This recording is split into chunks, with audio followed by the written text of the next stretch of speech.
On n'a jamais vu Versailles aussi beau. C'est le résultat de campagnes de restauration intensives pour qu'il se présente sous sa meilleure face durant les Jeux Olympiques.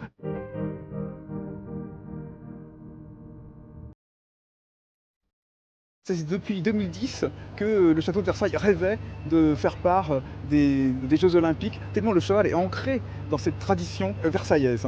Versailles est un haut lieu de culture équestre dès sa création comme relais de chasse et ensuite un grand palais royal, siège du gouvernement aussi, mais avec d'immenses écuries où le cheval a toujours été exalté.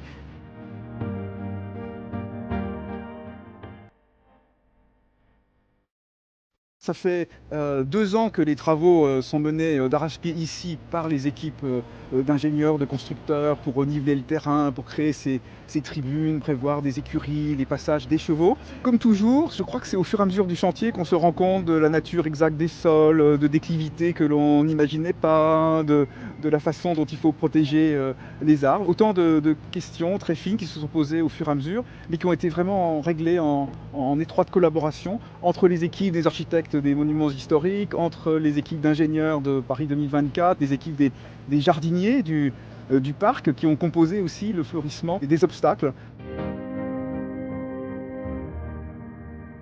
Les installations des Jeux Olympiques ménagent de très belles perspectives sur l'architecture et le parc du château de Versailles. Ah ben, ce sera l'occasion évidemment d'une rencontre entre un public mondial et le château qui sera donc magnifié par ce point de vue, mais aussi j'imagine en drone, avion, hélicoptère, je sais-je. D'entrée de jeu, évidemment, il fallait respecter toute l'architecture, mais aussi le patrimoine végétal du jardin, ne pas intégrer des matériaux qui ensuite pouvaient le dégrader. Tout pourra être démonté, on recréera les terrassements tels qu'ils étaient.